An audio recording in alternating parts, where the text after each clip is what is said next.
Mga narito, maging sa mga nanonood po natin, ay magandang umaga po.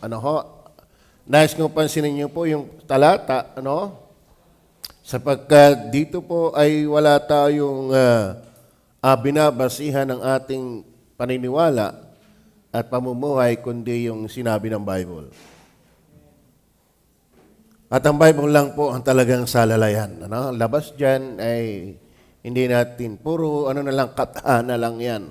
Puro pantasya na lang yan. Puro invento na lang yan. Ang Bible po ay hindi invento. Ang Bible po ay hindi produkto ng katalinuhan ng isip ng tao. Pinatutunayan po yan ng 2 Timothy chapter 3, verse 15 to 17, 2 Peter chapter 1, verse 20 and 21. Huwag nyo na pong buksan. Yan lang po ang magbidiin na ang Biblia ay hindi invento ng tao. Ito'y nasulat sa pamamagitan po ng pagkasi ng Banal na Espiritu sa halos humigit kumulang na 40 tao na ginamit niya para masulat ito sa iba't ibang panahon, sa iba't ibang lugar, sa iba't ibang kakayaan. Kaya naman, mapapansin niyo po, ang mga laman ng banal na kasulatan ay napatutunayan ng agham, napatutunayan po yan ng archaeology. Mga archaeologists, napatutunayan po yan maging ng, yan nga po, ng science, maging ng history, At ang pinakamagandang patutuo ng Biblia, ito talaga ay nagpapadunong sa Diyos at nagbabago ng buhay. Ang patunay talaga ng Biblia ay kakaiba, ito'y nagbabago ng buhay. Nagbibigay ng kaalaman sa Diyos, nagdadala sa tao para humanga sa Diyos. Imagine mga batid, may mga tagpo na kung hindi pagkasi ng banal na Espiritu, hindi talaga masusulat. Halimbawa, yung tagpong toksohin ni Satanas ang Panginoong Hesus. Ang sulat doon, si Jesus ay nasa ilang. Wala doon si Matthew. Wala doon si Luke. Pero paano na isulat ni Matthew at ni Luke, yung tagpo na tinutokso ng dyablo, ang Panginoong Hesus, ay gayong siya lang naman doon. Hindi sila tipon ng reporter na tinatanong isa-isa, ano sasabihin mo, Satanas kay Jesus? Panginoong Hesus, ano sagot mo naman sa kanya? Hindi ganun. At saka, magtataka po kayo doon sa Genesis, ibinigay ng detalye ang record ng creation, gayong ipinanganak naman si Moises, panahon pa ng Exodus. So, paano may isusulat ni Moises in detailed? Yung Genesis, wala naman siya doon nang nililikha ang langit at lupa. Nung magkaroon ng sibulan ng damo, ang lupa, wala naman doon si Moises. Paano niyang naisulat yon na may authority, kapanipaniwala at totoo kasi kinasihan nga ng Banal na Espiritu. Ipinahayag ng Banal na Espiritu yung events na yon, yung scenarios na yon, at diniktahan ang kanyang isip, niliwanagan at kinontrol ang kanyang pagkatao para wag siyang magsulat ng galing sa kanya. Kundi kung ano lang yung pinahintulutan ng Diyos na iribila at isulat niya. Kaya ang Bible hindi po produkto ng isipan ng tao. Kaya mapalad tayo kung tayo may Bible. Kaya naman sabi ko sa inyo, ang ating saligan ng paniniwala at pamumuhay dapat dito. Kasi ito yung salita ng Diyos. Labas dito, kata na lang, imahinasyon na lamang, tradition na lang. Ngayon, sa araling ito, mula sa salita ng Diyos, ating papansinin po yung talata.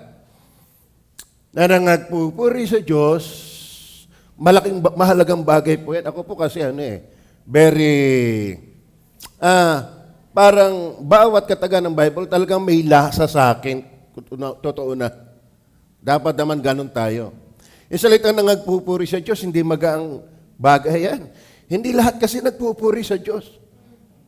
Kaya yung ikaw ay tipong may buhay na nagpupuri sa Diyos, may dahilan yan. Ito nyo ang ugat niya, na nangagpupuri sa Diyos at nangagtatamo ng paglingap ng bayan. Sa totoo na po, ang masaya sa Diyos, natutuwang tingnan ng madla. Kaya dapat ang buhay natin nakakatuwa rin sa madla. Tama? Nangagpupuri sa Diyos at nangagtatamo ng paglingap ng buong bayan. Tingnan niyo ha. At idinaragdag sa kanila ng Panginoon araw-araw ng haliligtas. Yung sa kanila dyan, sa King James Version, church, and the Lord added to the church, the Lord added unto the church. Ano yung sabi doon? To them who are, daily as such as should save. So, lahat ng naliligtas, idinadagdag sa church. Therefore, ang iglesyang totoo ay ligtas, hindi tagapagligtas. Ang tunay na iglesia ay mga ligtas, hindi tagapagligtas. Mali ang iglesia ni Kristo. Tagapagligtas daw ang iglesia. No, ang iglesia ay binubuo ng mga ligtas. At ang idinaragdag diyan, yung mga ligtas. Yan yung mga nangagpupuri sa Diyos. Yan yung mga nagtatamo ng paglingap ng buong bayan. Are you with me?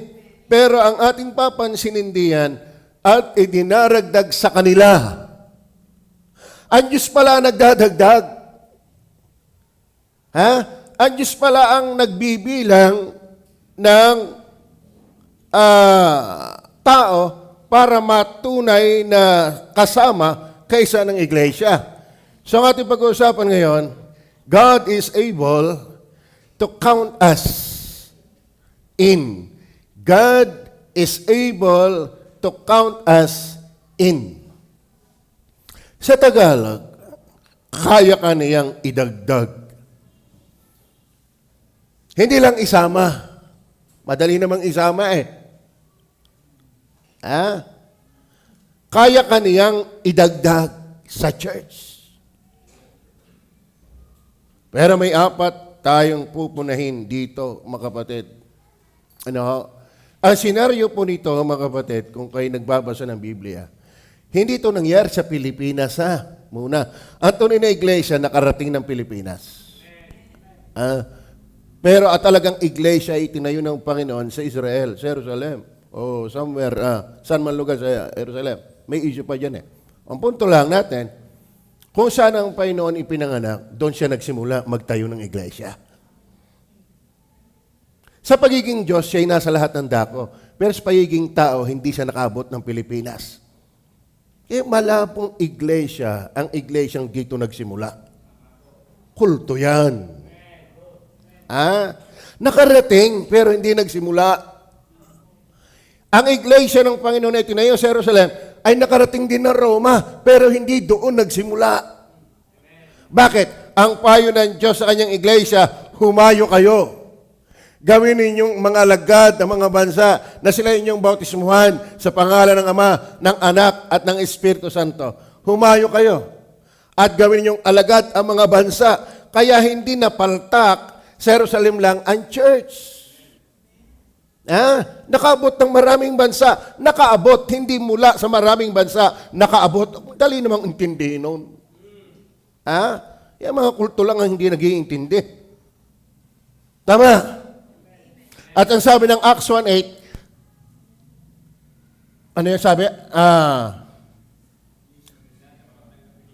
Tatanggapin ninyo, tatanggapin ninyo ang kapangyarihan pagdating sa inyo ng Espiritu Santo at kayo magiging mga saksi ko sa Jerusalem. Mula sa Jerusalem. Bakit doon nagsimula ang church? Hindi mula sa Pilipinas. Kaya mag-ingat kayo na ang relihiyon nang galing sa Pilipinas. Ang Iglesia ni Cristo ay nagsimula 1914 sa Pilipinas, kaya kulto yan. Lahat ng hindi nagsimula sa Jerusalem, kulto yan.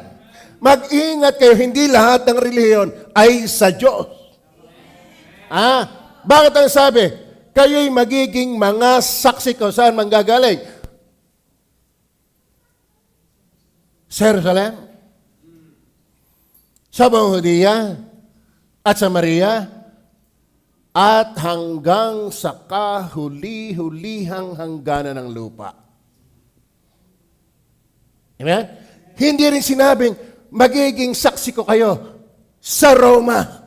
Hindi doon nang galing ang church. Nakarating ng Roma.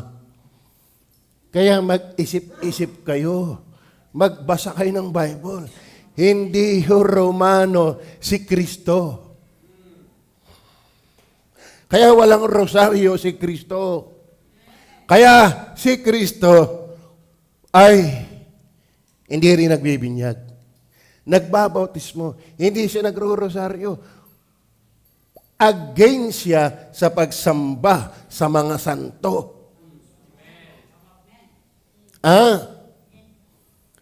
Okay. Pero, bakit ang Panginoon ang kanyang iglesia nakalawig sa maraming lugar? Kasi ang mga iglesia ay sumunod sa pangangaral. Kaya naabot tayo. Ngayon, lahat ng naaabot, lahat ng naliligtas, balik tayo sa text. Verse 47. Nangagpupuri sa Diyos, nangagtatamo ng paglingap ng buong bayan, take note, at idinaragdak sa kanila ng Panginoon. Araw-araw. Sino? Yung nangaliligtas. Maraming relihiyon ngayon. Ang daling magpadami. Bakit? Basta mayaman, welcome ka. Basta pogi, welcome ka. Basta matalino ka, welcome ka. Pero never na tinanong, ikaw ba'y tiyak ng palangit? Bakit? Hindi ho lahat ng iglesia sa Panginoon. Ngayon, paano dumating sa proseso na sila'y dinadagdag? Una, ang Ebanghelyo ay ipinangaral. No? Yan, dapat malalim din tayo dyan. Hindi lahat ng nakikibanghelyo, Ebanghelyo. May mga evangelistic crusade din sila sinasabi. Alam niyo ba ang gospel? All about Jesus. Not just His death, burial, and resurrection. Kasi pag-aaral po ng word for word, yung mga cross-references, pagdating sa gospel, hindi ka papaltak sa isa lang. Alam niyo bang walang death, burial, and resurrection kung si Kristo hindi naging tao? At kung si tao lamang, wala rin good news. Sabi ng mga anghel, narito, dinadalhan ko kayo ng mabuting balita. Ang ibig sabihin ng mabuting balita, evangelion, ibig sabihin, good news, that is gospel. Ipinanganak ngayon ang tagapagligtas. Ipinanganak ngayon ang tagapagligtas. Therefore, ang evangelion, ang good news, is about the deity and humanity of Jesus Christ. Walang good news, walang gospel kung walang Diyos na nagkatawang tao. Ay paano yung relihiyon di naniniwala na si Kristo ay Diyos? Di walang ebanghelyo. Paano yung hindi naniniwala na si Kristo ay Diyos na nagkatawang tao? Walang good news doon. At kung si Jesus ay hindi Diyos na nagkatawang tao, paano may liligtas ni Jesus ang buong sansinukob? Tao lang siya. At paano siya makapapamagitan sa Diyos at sa tao? Papagitna sa Diyos at tao kung siya'y tao lang. Kailangan ang pamagitanan ni Kristo na Diyos at tao, siya dapat ay Diyos na tao. Walang ebanghelyo. Siya hindi naniniwala si Kristo ay Diyos na nagkatawang tao. Ang Muslim di naniniwala dyan. Ang Iglesia ni Kristo hindi naniniwala dyan. Ang saksi ni Jehovah hindi naniniwala dyan. Tapos, meron kaming grand exposition of the gospel. Sala! Ang habang basahin Verse 14 to 36, tingnan po natin. Papasadahan ko lang na mabilis. Pakatalastasin nga ng buong angka ni Israel na ginawa ng Diyos, Panginoon at Kristo itong si Jesus. Panginoon at Kristo itong si Kristo Jesus. Na inyong ipinako sa krus. Ipinangangaral niyan. Sige, pakibilis na lang para matapos agad ako.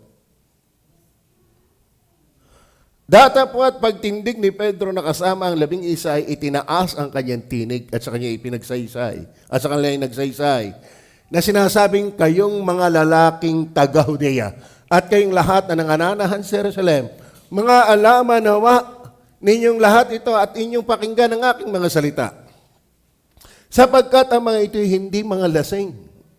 Bakit? Kaya nga sabi ko sa inyo, ang tagpong ito, mga kapatid, ang mga alagad ay nangapuspos ang banal na Espiritu at sila'y nagsalita ng iba't ibang wika. Hindi wikang hindi naiintindihan, kundi nagsalita si Pedro ng kanyang salitang wika, kanyang Hebrew ba ito, at siya naintindihan ng 17 different languages or dialects that time. At napagkamalan silang lasing. Kasi, pagka nga naman lasing, nakaka-English. Diga? Bengagay yung mga lasing. Pansinin niyo po ang Bible. Pag sinabing kapuspusan ng Holy Spirit, lagi inire-relate sa lasing. Sabi ito, mga puspos kayo ng Espiritu at hindi ng alak. Doon sa Efeso. Laging inire-relate ang kapuspusan ng Holy Spirit sa taong lasing. Bakit? Sagya namang pagka ikay lasing, ang lakas ng loob mo eh. Natalino ka, nakakapag-English ka. Ay pare si Ka Isidro doon sa amin, paglasing, what's your name? May I borrow your name? Oo, ganun yun. Nagaya ng inyong inakala, yamang ngay oras na ikatlo lamang ng araw. May oras pa lang paglalasing sa kanila. Dito lamang sa Pilipino, walang kaurasan. At least sa mga Hudyo, may oras ng pag-iinom. May dito sa Pilipinas yan umaga hanggang gabi. Talagang Pilipino high-tech. Datapot ito yung sinalita sa pamamagitan ng propeta Joel. At mangyayari sa mga huling araw sa Diyos, sabi ng Diyos, bagaman ito mayroong partial fulfillment, kinuha lamang ni Peter yung tagpo na naganap sa Pentecost. Na ibubuhos ko ang aking espiritu sa lahat ng laman, at ang inyong mga anak na lalaki at babae mga nguhula, at ang inyong mga binata ay mga kakakita ng mga pangitain, ang inyong mga matatanda ay magsisipanaginip ng mga panaginip. Sige po, oo.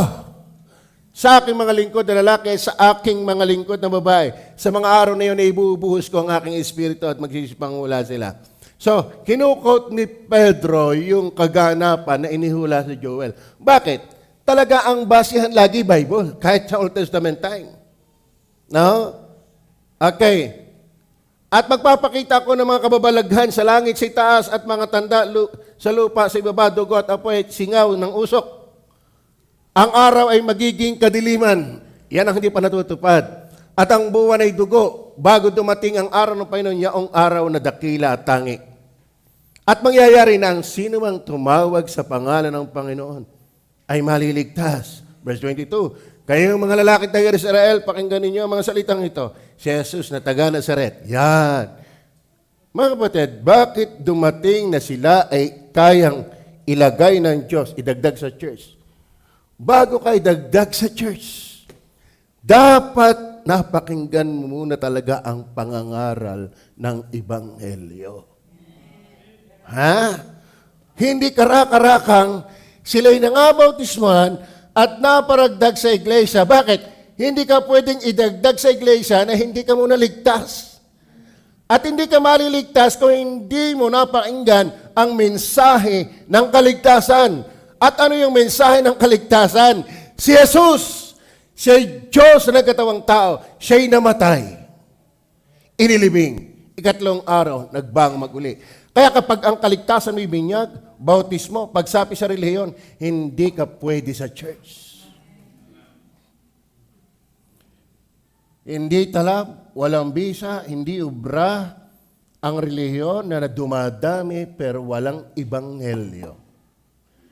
Sapagkat ang kapangyarihan ng Diyos sa ikaliligtas ng bawat sumasampalataya ay nasa ebanghelyo. Tama? Kaya ng Diyos magdagdag sa iglesia. Pero pakinggan mo muna ang mabuting balita. Amen? Sa totoo na, marami na ikinig. Hindi pa rin pwedeng idagdag. Bakit? Hindi lahat naman ang naikinig naniniwala. Pag inaral niyo po yung commentary ni Halis dyan, Hindi 3,000 ang audience dyan. More than, baka yan ni ano lang eh. Baka yan eh, wala pa sa half. Baka 1/4 lang, o 1/3 lang ng mga tao ang nariyan. Kasi mula sa iba't ibang lugar dyan napunta yung mga relihiyosong tao. Pero ang punto natin, parang hindi ko na basahin lahat, no? Ipinangaral ni Pedro si Kristo ang kanyang kamatayan, pagkabuhay na muli, at pagiging Panginoon. Kaya pagdating ng verse 36, ano nga po? Verse 36. Pakatalastasin nga ng buong angkan ni Israel na ginawa ng Diyos na Panginoon at Kristo si Jesus na inyong ipinako sa krus. Na inyong ipinako sa krus. Dapat maramdaman ng tao bago siya may dagdag maligtas, ikaw ang dahilan kung bakit siya napako sa krus at namatay. Ibig sabihin, kasalanan mo at kasalanan ko ang dahilan bakit siya'y namatay. Hanggat hindi ka naaabot sa ganong kabatiran, pwede ka na mababaptize, pero walang talabya. Bakit? Diyos ang nagdadagdag. Pero, ipinangaral muna ang Ebanghelyo. Pakatalastasin nga ng buong angkan ni Israel na ginawa ng Diyos. Alam mo, Iglesia ni Cristo, gamit na gamit yung talatang yan. Kami ikay sumasamba kay Kristo bilang Panginoon. Pero hindi Diyos. Bakit? Pinadakila siya ng Ama. Kaya nga lahat luluhod sa kanyang tuhod. Bakit? Sa karangalan ng Ama. Sadya. Pinadakila ng Ama ang anak sa pagiging masururi niya sa kanya sa pagkakatawang tao. Pero sa pagiging Diyos, dinadakila din siya ng Ama. Pero sa pagiging katawang tao, He was exalted by God the Father. Bakit? Sadyang pinararangalan ang masunurin. At si Kristo lang ang sakdal na sumunod.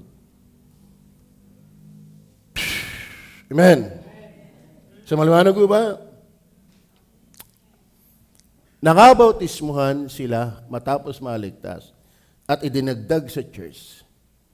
Pero hindi basta ganun nangyari yun. Kaya kayo, dapat ligtas ka muna. Amen. Paano mangyayari yun? Ang Ebanghelyo'y ipinangaral. Number 2, hindi lang yan.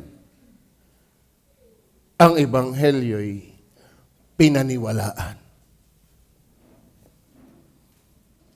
Tama? Kaya sabi ko sa inyo, marami naman nakikinig eh. Pero ang problema, marami ding hindi naniniwala. Sana kayo mapabilang doon sa mga naniniwala. Tama? Yung acts at idinadagdag sa kanila ng araw-araw ang mga naliligtas. Sino idinadagdag? Yung mga naliligtas. Bakit? Una, ang Ebanghelyo'y ipinangaral. Pandalwa, ang Ebanghelyo'y pinaniwalaan. Basahin po natin ang verse 37 to 41. Ito po yung bisa ng paniniwala, mga kapatid. Nang marinig nga nila ito, ibig sabihin, nangaral nga eh. Di ka? Kasi nagtaka eh. Ba ito mga ito nagsasalita ng iba't ibang wika, mga lasing lang yan. Mga lasing lang yan, ipinaliwanag ni Pedro na hindi sila lasing, nakainom lang. Ano? Ang kanyang kinote ay yung Joel, yung Book of Joel. Na sa panahon yun, matutupad sila talaga yung magsasalita ng iba't ibang wika. Pero iba nilibak sila. Kaya mapapasin talaga nila, natin sa Bible, hindi talaga lahat naniniwala. Pero meron namang naniwala. Ngayon, kumusta kayo nakikinig ngayon? Kayo mga naka-online, kumusta kayo?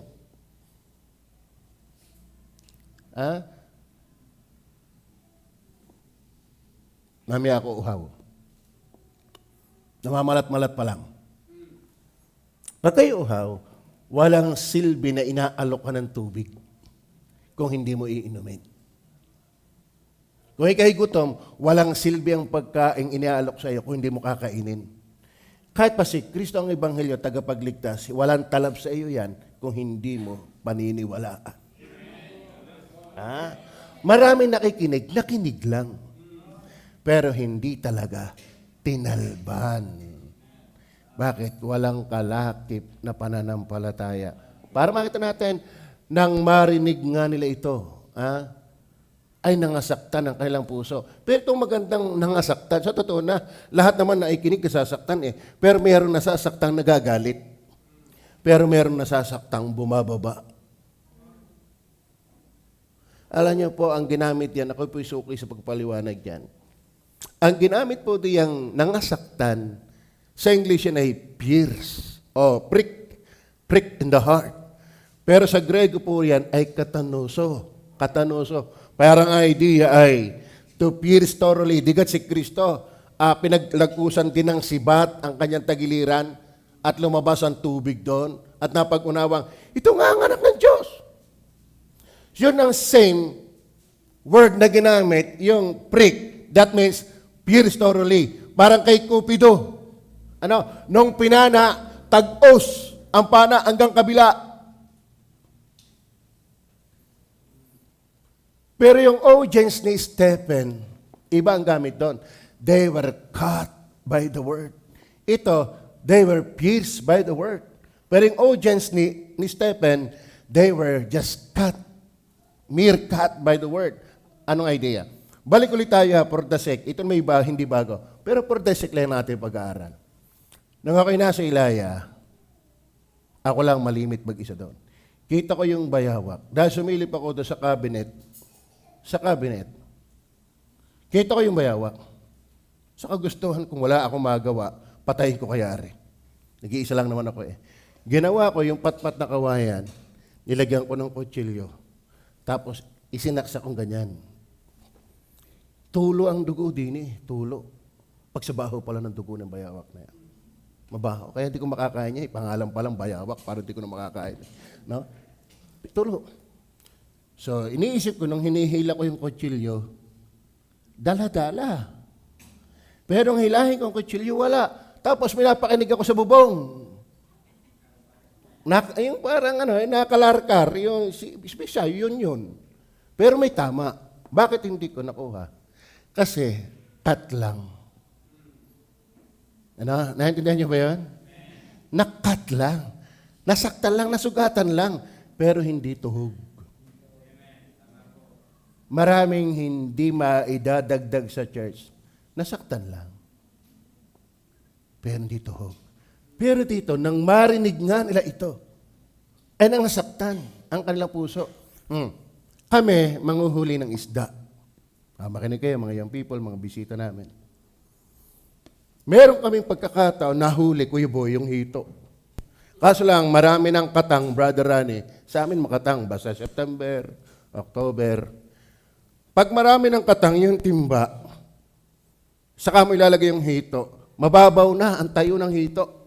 Kaya yung pagpaltok, nakakalpas. Meron pa nga kaming hinabol. Tinaga namin, yung pala'y busog ng ebak. Dapat pala'y pinabayaan na lang namin. Yung pala'y mga katserya, mga ganyan kahit dalag, mga katserya yan. Sabi ko, pambira ka naman. Dapat na hindi natin hinabol kasi malaki Kaya pala buntis. Okay. Ang ginawa namin, dahil kami natuto, ito pala'y nakakaalpas pag puno ng katang. Naimbento yung kawad. Ang ginagawa sa kawad, inilalagay sa hasang hanggang bibig. Alam niyo ba yan? Siya nakaranas noon. Nilalagay. Tapos yung dulo, pinipilipit. At lahat ng madadagdag, inilalagay sa hasang. Kaya ang puno yun. Paltukan lang ng paltukan, pero hindi talaga makakalpas. Alam mo, ang ginamit diyan, yung tunay na ligtas, papaltok ka lang. Pero hindi ka makakaalis. Man. Yan yung mga positibong naligtas. Kaya nakakatakot ka. Nagsasabi kang ligtas. Pag tinamaan ka, naghahanap ka na agad ng iba.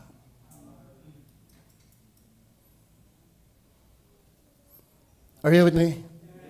Makapunta na ikaw sa Catholic, sa dating pinanggalingan, sa Iglesia ni Cristo, mas maganda pa doon, walang sermon. Delikado ka. Ba nagpapakilala ka lang ng kulay mo? Ha? Are you with me?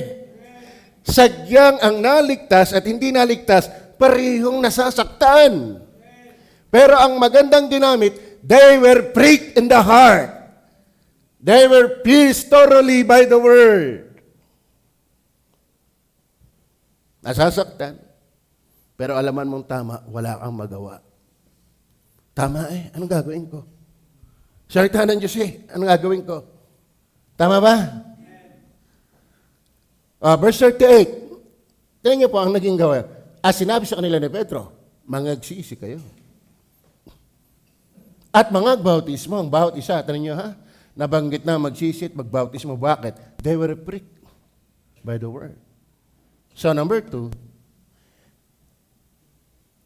hindi lang ang ebanghelyo ipinangaral, pandalwa, ang ebanghelyo pinaniwalaan. Paniniwalang tagos sa puso.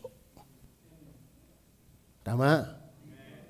Meron kasing nasasaktang nadadala, pero meron nasasaktang walang magawa. Kasi tama. Are you with me? Amen? Ang idinaragdag ng Diyos, yung nangasaktan ang puso. Sa Grego ay katanoso. Yun ang may makatunayan, makatotohanang paniniwala at pagsisisi. Kaya pagdating ng verse 41, tingnan niyo po verse 41. Yan nga nagsitanggap. Bigay yan ng John 1:12. Sa kanila, nagtaas ng kamayan. Sumabay sa panalangin. Pero hindi natin yan sinusumang. Marunong tayong rumespeto. Pero hindi yun talaga ang sinabi doon. Yun nagsitanggap, dinipahin lang sa makatwid bagay ang sumampalataya. Yung pagtanggap pala doon, ay pagsampalataya. Saan galing yung pagsampalataya niyon? Nilinaw ng verse 13, hindi sa kalooban ng laman, ni ng dugo, ni kalooban ng tao, kundi ng Diyos. Kaya yung pananampalataya para maging anak ng Diyos, bigay din lang yan ng Diyos. Tama? At yan yung pananampalatayang wagas. Yan yung pananampalatayang magdadala sa iyo sa buhay na walang hanggan. Sa langit. Bakit? Nasasaktan ka, pero wala kang magawa. Tama Tama ba? Pero bayin ko sa inyo, sa panahon yan, maraming nang libak. Maraming nang lilibak. Na-address din ng gospel, pero nangyari panglilibak. Kumusta ka pag naikinig ng Word of God? Nanlilibak o nagsisisi? At nananampalataya. Amen? Yan nga nagstanggap ng kanyang salita, may napakinggan, may pinaniwalaan, ay bautismuhan. At nangaparagdag sa kanila ng araw na yon ang may 3,000 kaluluwa. Ngayon, nakakatakot mag-report. Lahat po nag-profess dito, may 5,000. Nakakatakot mag-report yan. Ibang mag-report ang Bible. Pag sinabi niya 3,000 kaluluwa naligtas, 3,000 talaga naligtas. Ngayon, subukin mo ngayon niya. May 50 nagsumabay sa panalangin, nagtaas ng kamay. Tanungin mo sa loob ng 1 linggo, asa na? Wala na. Ang pagliligtas, hindi tayo. Kaya nga Diyos ang nagdaragdag. Amen? Lalo ngayon, ikikinakailangan mag-report sa mga nagsusupport sa iyo. Pipicturan pa yan. Pero ang tanong, wala rin. Kaya maraming casualties ang church. Kasi marami na babaptize na hindi naman talaga saved. Are you with me? And who are we to judge them? Man. Kaya ako, pagka nagtuturo sa Bible sa atin natin, may mga quotation tayo nagagawa. Yung mga walang kaglamor-glamor sa Diyos. Hindi bagay sa nagsasabing tunay na ligtas. Are you with me? Then number 3. Dahil may napakinggan, ipinangaral ang Ebanghelyo, at pinaniwalaan, ito na, naganap na. Ang mga mananampalataya ay pinagsama. Tama. Amen. God is able to count, ano yan? As in. Ibig sabihin, added to the church. Ano yung proseso? Ang Ebanghelyo ay pinangaral. Amen? Kaya tayo nangangaral. At dapat pure gospel. Sa Jesus lang. Walang lahok. Huwag nating sugaran. Sabi nga, huwag nating gawin ng matamis. Actually, ang gospel, iskandaluso yan. Iskandaluso yan. Bakit? Sa Roma, siya'y kamangmangan. Sa Romano. Pero sa Hudyo, siya'y katitisuran. Ang Ebanghelyo ay pinangaral, ang Ebanghelyo ay pinaniwalaan, ang mga mananampalataya ay pinagsama. Verse 42 hanggang 46. Andiyan pa ba kayo? At sila'y, sino yung sila'y? Yung mga nabautismuhan. At idinaragdag sa kanila ng Panginoon sa araw na yun ang 3,000 kaluluwa. At sila'y nagsipanatiling matibay sa turo. Alam mo sa totoo na mga kapatid, kaya may quality talaga rin yan. May quality rin talaga yung mga naliligtas. Bagaman atin silang aakayin, patatatagin. Pero andito yung gandang katangian ng mga naligtas dyan. Tinan nyo Basahin natin. At sila'y nagsipanatiling matibay sa turo ng mga apostol. Ibig sabihin, mga kapatid, yung mga nakapakinig ng Ebanghelyo at mga nanampalataya, pinagsama-sama saan? Sa pagtuturo ng mga apostol. Tingnan nyo at sila'y nagsipanatiling matibay sa turo ng mga apostol. So, ang mga mananampalataya pinagsasama. Pinagsama. Pinag-isa.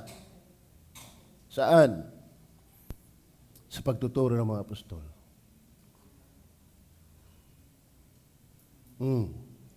Mga kapatid, hindi sa pagtuturo ng Pope. Hindi sa pagtuturo ng ministro. Sa pagtuturo ng mga apostol. Ano ba ang apostol? Wala na ngayong living apostol. Impostol meron. Pero wala nang buhay na apostol. Bakit? Hindi na kailangan. Yung kanilang ituturo na isulat na. Kay Pablo nga 13 epistle. From Roma to Hebrews. Ayun pa si Matthew, Mark, Luke, John. So may mga usapin dyan. Pero ang punto natin mga kapatid, yung kinakailangan nating matutunan na galing sa Diyos, may kinasihan na ang Diyos. Kaya kapag tunay kang ligtas, idinagdag ka niya, sa pagtuturo ng mga apostol ka tatagal. Amen. Kaya marami tayong pagtuturo sa hapon, bakit ang JBC hindi nagsasayaw? Bakit ang JBC hindi naninigarilyo pag hindi kita? Bakit ang JBC hindi nagbabarik? Bakit hindi tayo nagsusugal? Kasi ang tunay na ligtas, magpapaturo sa mga apostol. Idinagdag ka dyan. Ang lalago ka kung ano yung tamang turo. Ayun hindi lang pagtuturo ng mga apostol, mga kapatid. Ang mga mananampalataya ay pinagsama sa pagtuturo ng mga apostol, maging sa pakikisama. Tingnan niyo po, verse 42. Balik tayo sa verse 42. At sila'y nagsipanatiling matibay sa turo ng mga apostol at sa pagsasama-sama, sa English yun ay fellowship. No? The company we enjoy most is the company of the saved. Tama ba? Yes, tayo nakikisalamuha sa mga mga mahal natin sa buhay, may pakay tayo, gusto natin silang maakay sa mga kaibigan natin dati. Pero sa totoo na, hindi natin sila nai-enjoy. Katulad ng enjoyment sa mga kapwa anak ng Diyos. Bakit? Diyan tayo talaga dinagdag. Hinahanap nyo ba ang isa't isa? Lalo pag linggo. Mali na sabihin mong, hahanapin ka. Kung anak ka ng Diyos, maghahanap ka rin. Kaya nga, love one another. Hindi lang ikaw mamamahalin, magmamahal ka rin. Hindi lang ikaw ang iintindihin, iintindi ka rin. Hindi lang ikaw ang maikisama, pakikisamahan, makikisama ka rin. Ganyan ang tunay na mga ligtas. Are you with me? Na idinagdag ng Panginoon, ano yan? Mga manampalataya ay pinagsama. Saan? Sa pagtuturo ng mga apostol. Mga apostol, nabubulol ako. Pakikisama. Ano ba malalim po yung pakikisama diyan? Hindi yan basta gathering. Yan ay relationship, yan ay oneness, yan ay koinonia. Communion. Meron kayong something in common. Meron kayong iisang pag-asa, iisang pananampalataya, iisang Diyos, iisang Panginoon, iisang katawan. Hindi ito basta sama-sama, talagang magkaisa. Kaya nga itinadagdag, hindi lang isinasama. Naintindihan mo ba ka?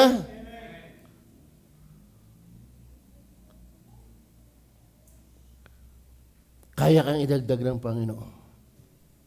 Matapos mong mapakinggan ng Ebanghelyo, matapos mong paniwala ng Ebanghelyo, then, matapos ka manampalataya, pagsasama-samahin ka. Pero anong pinagsasalusaluhan natin dito? Ano yung nag-unite sa atin? Ano yung nagbibigkis sa atin? Turo ng apostol bilang magkakaisa. And then, ito po, verse 42 and 46. At sila'y nagpanatiling matibay sa turo ng mga apostol sa pagsama-sama sa pagpuputol-putol ng tinapay. Tanong pa natin ang verse 46. At araw-araw sila'y nagpanatiling matibay sa pagkakaisa sa templo at sa pagpuputol-putol ng tinapay sa baybay. Ano bang merong diwa sa pagpuputol-putol ng tinapay? Inaala-ala natin ang ginawa ni Kristo kung paano ang kanyang katawan ay sabi ng Isaiah, walang anyong mananasa sa kanya. At ang kanyang dugo ay tumigis. Ibig sabihin, kaligtasan ang inaala-ala natin sa banal na hapunan. Yan po ang nagbibigkis. Yan po ang nagbubuklod sa tunay na dinadagdag ng Panginoon. Hindi lang pagtuturo ng mga apostol, paikisama, pagpuputol ng tinapay, pananalangin. Pananalangin. At sila ay nagpanatiling matibay sa turo ng mga apostol at pagsama-sama sa pagpuputol-putol ng tinapay at sa mga panalangin. Kaya mga Kristiyano, ating dapat kayo ng prayer meeting. Kapag kaisa ka, kasama ka, pero hindi lahat ng kasama ay kaisa.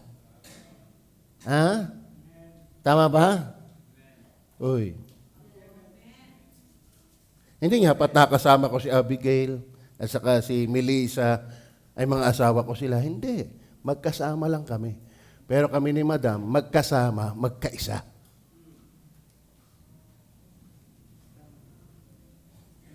Amen. Tama ba? Sabi nga sa inyo, walang part ng sasakyan na pag tumakbo, iwan. Saan ka nakakitang part ng sasakyan na tumakbo, iwan? Daladala ang, ano yung sa unahan? Bumper. Daladala ang bubong, daladala ang upuan, daladala ang gulong. Bakit? Magkakakabit yun eh. Ba't kami nagpe-permitting, ikaw hindi? Kaya ikaw ba talaga ikasali? Kaya malalim na usapan ang kaligtasan. Hindi yung nagtaas ka lang ng kamay, sumunod sa panalangin. Ito union with God. Union with Christ. Kaya nga inilarawan ng ulo at katawan. We cannot separate the head and its body. Parang puno ng ubas at mga sanga. Parang pundasyon ng building at ang gusali mismo. Parang mag-asawa. na babae at lalaki. Ganyan inilarawan ang ating relasyon kung paano tayo idinagdag sa Kanya. Amen? Dapat, kung nasaan ang ulo, naroon din ang katawan. Tama. Alam mo yung palaka? May maliit kaming habula. Kinulong namin yung medyo malaki palaka naman eh. Maliit naman yung mga siwang-siwang ng habula, yung pinaka-tawag dyan, alambre. Alambre ba ang tawag doon? Yung parang ating bakod dyan, pero maluluwang yan eh. Tawag doon eh. Yung maliliit. Gumagawa kami ng kulungan ng ganyan. Bigay itong palakay na kalabas. Masarap po ang palakang tubigan sa amin. Pero kung ngayon nakakain uli ng palaka, para ko nandidiri na. Na? Pero nung una-una, talagang pati hindi ko lang kaya ulo. Pero walang tapon yan, malambot ang buto niyan. Lalo pag inadubo, yung Tagalog naman ako yung napapagtyagang kainin pati buto. Pati lalo na yung mga dambuhala na isisiw pa ang tunog. Na, kain ko talaga yan. Kanya pag kami nakain ni Eric sa inasal, talagang asal na yung umubos. No? Nakain niya yung mga buto. Kinakain ko yung palaka, pero ako'y nagtaka dun. Kasi sabi sa akin ng mamay, alam mo yung palaka, pag lumusot ang ulo, lusot na ang lahat. Naintindihan niyo ba yun? Matalingaga yan. Pag ang palaka ay lumusot ng ulo, lusot na ang lahat. Pambira, inuuluhan ka ni Kristo. Bet iwan ang katawan? Bet ang palaka, lumusot ang ulo, dala ang lahat ng katawan. Ay bakit ikaw? Inuuluhan ka ni Jesus. Lagi ka nalang tinawagan. Ay, nakakapagtaka yan. Sino dinadagdag? Yung nangaliligtas. At hindi simple ang kaligtasan dyan. Not mere knowledge. Reality. Pag ikasama ng ulo, dala ang katawan. Sino dito ang pumunta ng simbahan, may dalang kotse? Makmak, nakakotse ka ba? Iwan ba manibela mo? Anong naiwan sa kotse mo? Na bahagi ng kotse? Kung saan pumunta ang kotse, dala ang parts. Are you safe? Are you safe? Tatanda natin na, at idinaragdag ng Diyos araw-araw yung nangaliligtas. Kaya sa aming mga bisita, babalik at babalik ka dito. Ito mo si ano pangalan nito? Hindi, ito yung isa pa. Benjamin. Benji. Pero ang pangalan mo ay? Benjamin. Di ko yung bunso ng Israel. Pang-apat na beses na yan, kung di ako nagkakamali, 4 times. 2 beses lang na Eric nakita yung mga yan. At duda pa daw siya sa iyo kung aatin ka o hindi. Pero minsan iniisip natin parang hindi atin yung pala naman pinili nga ng Panginoon. Amen?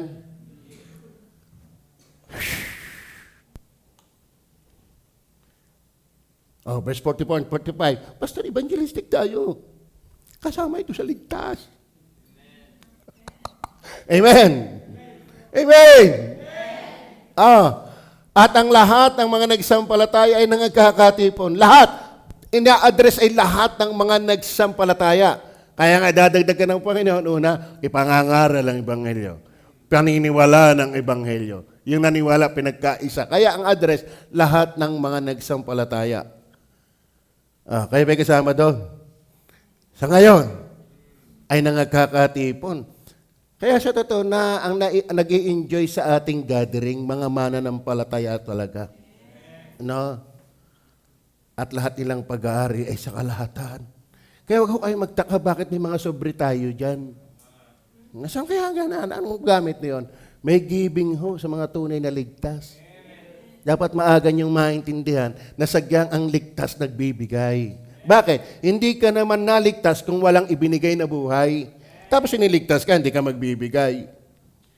Hindi yan nakakapagligtas, bunga yan ng pagiging ligtas. Eh, sinasa Bible yan, wala tayong itatapong context na talata.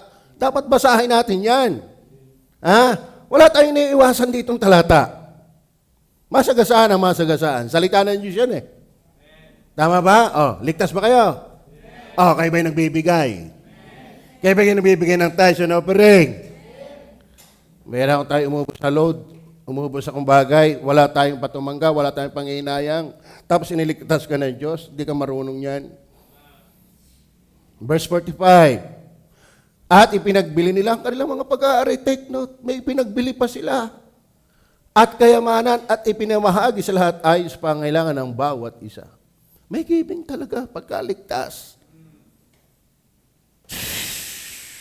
Then, una, pagtuturo ng mga apostol sa mga manampalataya ay pinagsama, paikisama, pagpuputol-putol ng tinapay, panalangin, pagbibigay, at pagkakaisa. Then verse 46, papuri at kagalakan. At araw-araw sila'y nagsispanatiling matibay sa pagkakaisa sa templo. At sa pagputol-putol ng tinapay sa bahay-bahay, at nagsisikain sila ng kanilang pagkain na may galak. Merong preaching na napakinggan, video clip lang. Nakakahiya nga naman eh. Ligtas ka. Are you happy that you are saved? Are you happy that you are bound to heaven when you die?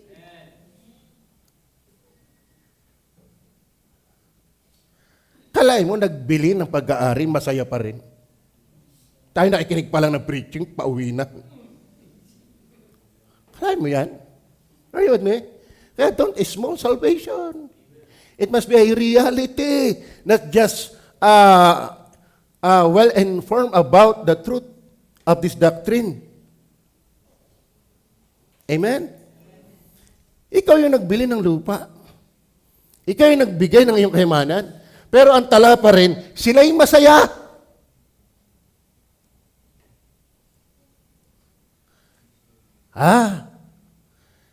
Amen?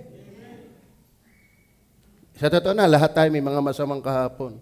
Pero walang kahapong hindi kayang patawarin. Kaya masaya ka pa rin dapat. Patunahin natin tayo masaya sa Panginoon. Hindi naman kinakailangan lagi kang ngumiti. Yung may glamour. Ano ba yung glamour? Sino nakakaintindi ng glamour? Bukabularyo ko lang ba yun? O sagyang may salitang glamour? May salita sagyang glamour, di ba? Ano ang glamour? Brother Albert, alam ba yung glamour? Hindi mo alam. Sino at least prinsipyo ng glamour? May sigla. May galak. Kumbaga, yung glamour. Pero alam niyo may word na ganon. Na glamour. Tama, may sigla. May galak. May buhay. May pag-iiba. Hindi yung nasa Panginoon eh. Umalis at umalis eh. Nakikinig na salita ng Diyos eh. Nasa gawain ng Diyos eh. Pati ang buhay eh. Kaya nga sila nakasumpo ng lingap ng bayan. Bakit? May glamour ang buhay. Halatang ligtas. Amen? Kahit hindi sa loob ng simbahan. Dahil nilingap sila ng bayan. Bakit? Hindi lang every time na sila nasa loob ng simbahan. Maganda nga, mas lalo kapag wala sa loob ng simbahan. Kaya masayang kayo'y ligtas. Kaya masayang ligtas na ibaptis pa. Kaya masayang nakakapakinig lagi ng salita ng Diyos. Kaya ba'y masayang kayo nakakapagbigay? Kaya ba'y masayang nakakapakinig ng turo ng mga apostol? Kaya ba'y masayang nakakapagsama-sama, nakapaglilingkod sa Diyos? May glamour ba sa Diyos ang ating buhay? Hindi yung parang lagi pinagtakluban ng langit at lupa.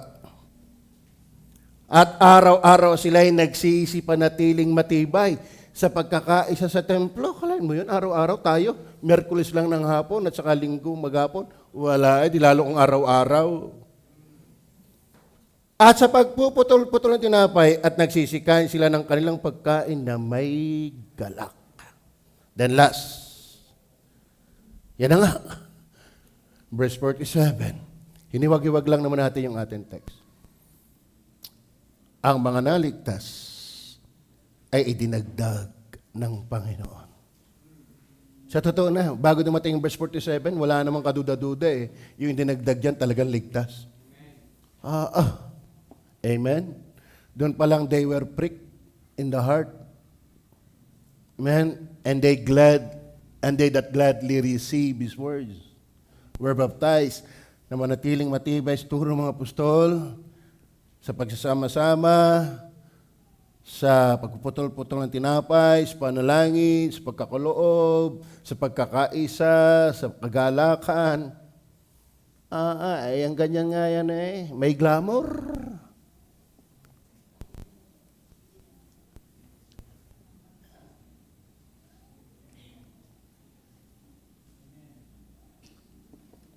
Verse 47, di tayo magtapos.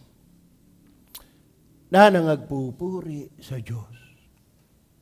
Kalain mo yan. Inalsa na ng yaman, nagbili pa ng lupa, nagpupuri pa sa Diyos.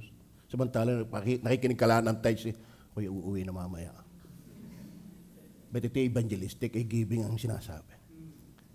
Tayo nag-uusap pala ng giving, sila nagbigay na. Ay, amen. Ayan na, nangagpupuri sa Diyos at nangagtatamo ng paglingap ng buong bayan. Take note, ang Diyos talaga nagdaragdag. Idinaragdag sa kanila ng Panginoon araw-araw. Alin? Yung mga nangaliligtas. Is God able to count you in? Is God able? Anong una? Nakapakinig ng pangangaral ng Ebanghelyo. Sa iba, mayaman ka lang eh. Diyakono ka agad. Kahit pa mayaman ka, kung di ka naman ligtas, di ka magagamit ng Panginoon. Pandalwa, naniwala sa pinapangaral ng Ebanghelyo. Pantatlo. Ano yung pantatlo? Mga, ano yan? Pinaniwalaan at yung mga pinagsama. Pinagsama. Then dito, idinagdag na. Sana yung mga kasama natin lagi dito, isang araw, kadagdag ka na rin. Amen? Kasi pwedeng tayo magkakasama, pero hindi tayo magkakaisa. Pero ang tunay na magkaisa, magkasama. Tama? Tayo manalangin. Panginoon Diyos sa langit, salamat.